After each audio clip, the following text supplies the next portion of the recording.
Hello everybody, how's it going? Andy Rooms here coming at you with a session of 30XX with Rylene. Stay tuned as we get started. We're going to be doing some lore reading today, so yeah. Alright, we are good to go. Alright, so... Am I even... Yeah, I am. Standard. Oh yeah. No! I started a run by accident. Happens.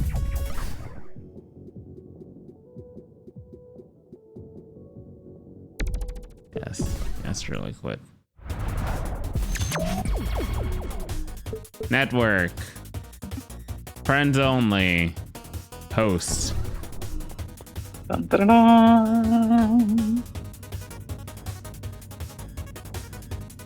dun. Invite.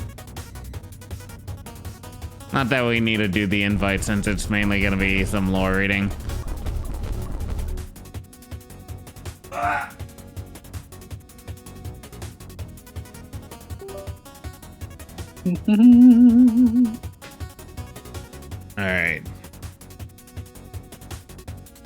Alright, so today we are mainly going to be reading a lot of the data entries from the data lore, if that's what it's called, if I remember. Yes. Okay. Let's find a good scenery to go to. Dun, dun, dun, dun, dun, dun, dun, dun, dun. All right.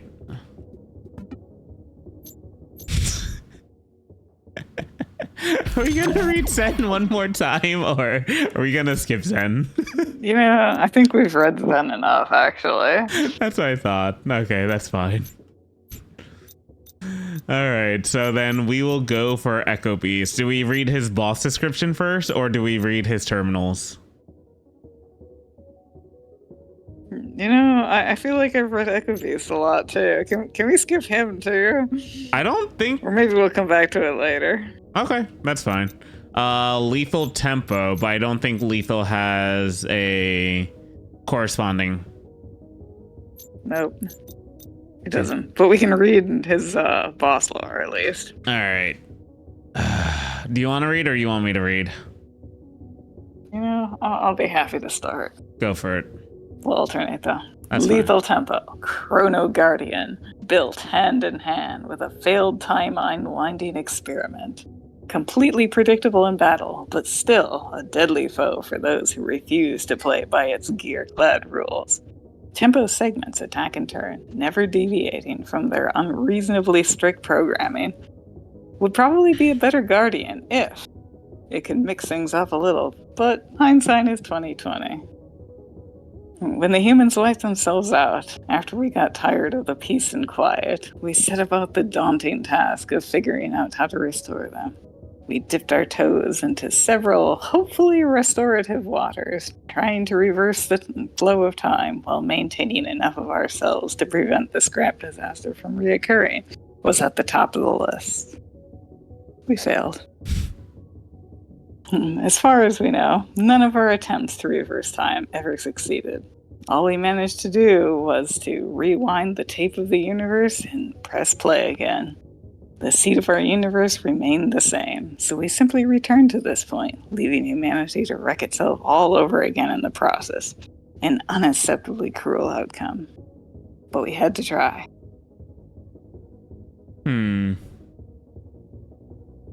So, hindsight when talking about a time machine. Yeah. Really? So the first portion of it felt like it was talking about its attack patterns because what is it? It can, like, it always had 4 eyes, up to 4 eyes for each lethal tempo. So it always did the 1, 2, 3, 4. It always did the same exact boss pattern throughout the entire thing. It never changed a beat. The only thing it changed a beat for was like its positioning. Indeed, it spins around. Yep. But I mean, it didn't used to even do that much. It used to be just embedded in the right-hand wall and do 1, 2, 3, 4, and not that's move. true. And there was a little platform we stood on. I actually think that's a reference to a Mega Man. Was it 9 or 10? I think it was like Mega Man 9, because there was a boss that like was on the wall and you had to hit like the crystals in front of it to be able to destroy it eventually. It was actually a neat concept for a boss. Interesting. Yeah. But that's why I'm taking for like the original like intention of Lethal Tempo, but then it got that version got scrapped and then we found the entirely new one. I do like the one where it's like we're inside of the clock and it's spinning around us. Yeah, I think that's a neat one. All right. Anything else for Lethal? It's confirmed that yes, it was a place where Ellie studied time. We didn't actually use it as a time machine because that ended up being something different, but yeah. Unless that's where like the last place that we're going to is actually going to utilize it for, maybe. Possible. It's a possibility. Indeed. When the humans wiped themselves out after we got tired of the peace and quiet, we set above the daunting task of figuring out how to restore them. So the time machine to be able to restore humanity because they wiped themselves out somehow. Indeed, which we saw in the disaster scenario.